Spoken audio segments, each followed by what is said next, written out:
What is good, YouTube? It's your boy OG Nonboy back with another video, and in today's video I have a pretty common team, I'd say, in the Electric Cup here, except for I have a little twist on mine. So it is Lantern with double rock throw users, but instead of using the ALOLAN Golem and ALOLAN Graveler, I'm using the ALOLAN Geodude and ALOLAN Graveler. So the ALOLAN Geodude is an XL Pokemon, level 50, and you know, some of you may be thinking, like, why are you using it instead of the ALOLAN Golem? And literally just for the content, because if you look on PvPoke rankings, it's only one rank better than the ALOLAN Golem, which is a lot cheaper to make and pretty accessible. So yeah, let's see how this team does and if it was worth me blowing 500,000 Stardust to fully max out this thing to level 50. So we start off the video with some cheeky shenanigans here. As you can notice here, the video is paused, so you can see the team that I'm intending on going into the battle with.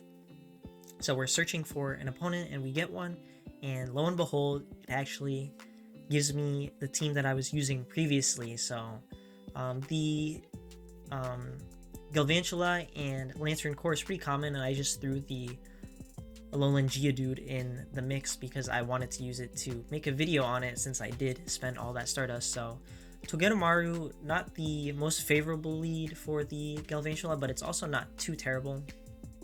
So we're going to shield up this next move here. Otherwise it would take us out, and they bring in a Luxray. So I'm going to throw the Lunge here, and then I'm going to swap into my Lantern. As if this is the hidden power ground, it would be doing double super effective damage to the ALOLAN Geodude. So it doesn't even look like the fast move is doing too much to our Lantern here. So I don't know if the opponent has the right hidden power or what, but not taking too much damage here. So we're still in a solid position. I'm going to go ahead and shield this up probably and take out the Lux right here. So pretty interesting that they went for the Crunch and then the Psychic Fangs. Probably fishing for the debuff on the Crunch.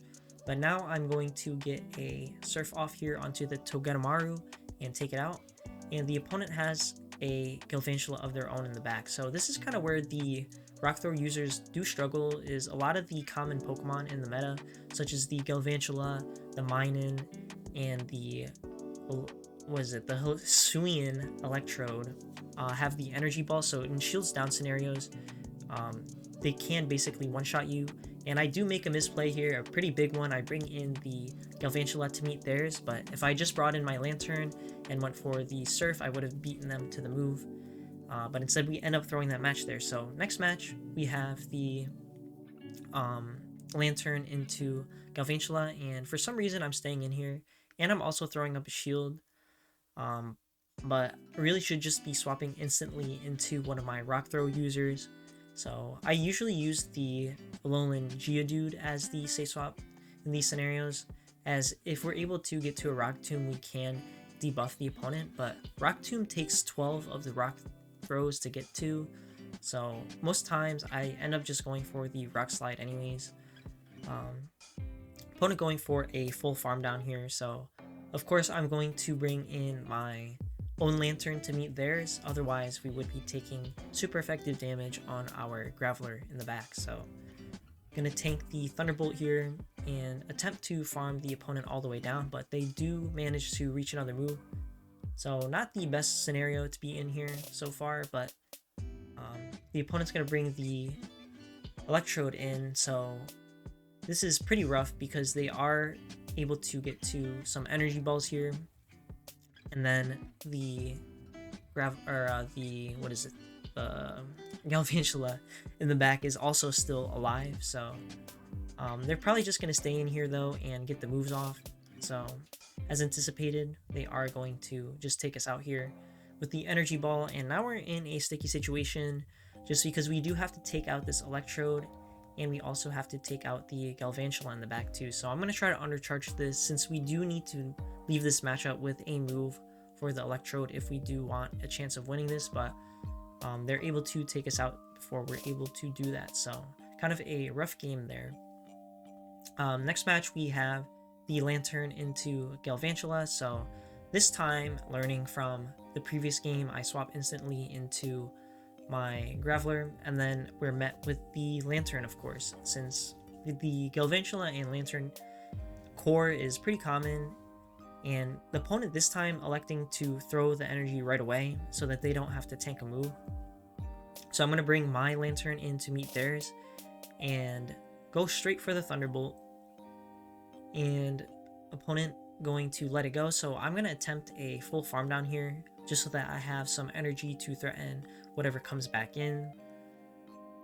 And they're able to throw a Thunderbolt off, and they're able to reach a hopefully just Surf here, probably just is, and we're put quite low, and they actually bring in the Electrode. So this is where this match is going to go a little bit differently than the last one. Since we do have 2 shields still, we're actually able to just shield everything and farm down. So I'm not going to make any risky plays here and try to call wild charges, but they do throw a wild charge and then they leave, so I'm going to throw the Rock Blast here. So I don't know if this is actually going to end up being necessary, since we probably will just farm everything down, but we'll see here in a second, I guess. So I throw a Rock Blast here, which kind of is a mistake, I'd say, because if they do let this go, it puts us in a pretty vulnerable position against this Hisuian Electrode here. So I should have just farmed down and then saved the shield.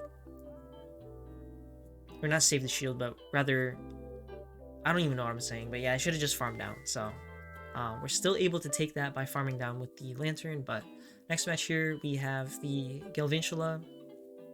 So for some reason, I'm staying in again. So as you can notice too, in this video, my elo is quite a bit lower than it has been previously in the season. Like, I believe on this day I'd lost like a lot of elo, and just in general I had lost 300 elo in the past couple days. So I'm going to be releasing a video like tomorrow or the day after where my elo is, you know, in the 2700s, like 2766 by the end of the video, I believe, using a team that I've been running in the Open Great League. But yeah, the Electric Cup really did me dirty, so it looks like we might be playing the same team here again with the Galvantula, the Hisuian Electrode, and the Lantern here. So all I know is that my Graveler here is going to be very important, and since we do have both shields, we just are able to farm everything down. And since we did chip up the Galvantula a little bit at the start, we will be able to farm that thing down pretty comfortably without having to tank any moves on the Graveler here. So I'm going to just commit both shields here. We should be able to farm down the Electrode before it gets to another move, and then we should be able to farm down the Galvantula. So pretty common team, as you can see. We've seen it 3 times in this set alone. So this is the next battle here, and we do have a Lantern mirror match, and mine is the rank 1, as you may have saw by the name. So I don't go over the CMPs ever, just because I know I will lose them. So holding on to the energy here does end up being quite useful, as I'm able to get a Surf off before I switch into my Geodude. So I'm going to farm the mine in here all the way down after shielding once, and thankfully we do shield the Grass Knot correctly, and they're able to get to another move. So it seemed a little bit quick for another Grass Knot, so it does end up just being the discharge, and then we're gonna see what they decide to bring in here. So they do bring in the Lantern, and this is where having Rock Tomb is kind of nice, but kind of niche use, to be honest. So if anything, this is kind of giving them more farm if they do decide to farm us all the way down, but they decide to throw their energy here. So now I'm going to bring the Lantern back in to meet their Lantern. They're loaded on energy, but they are debuffed, so I decide to just tank this. And as you can see, not doing a whole lot of damage as it is debuffed.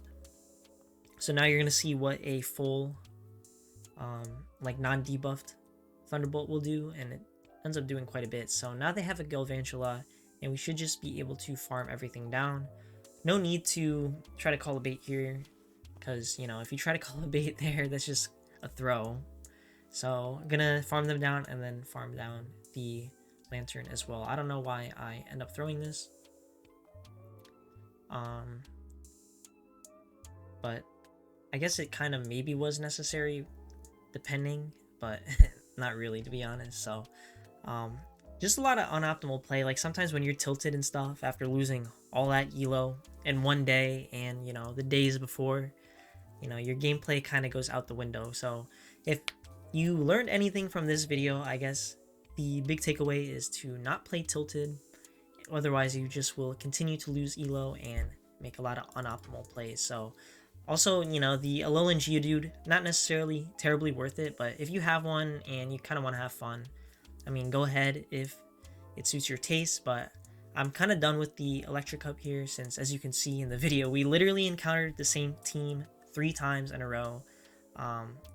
You know, so not a lot of variety, very RPS in my opinion. So that's all for today's video. If you enjoyed the video, make sure you like, comment, and subscribe, and also submit your battles in the link in the description below, and I'll see you in the next one.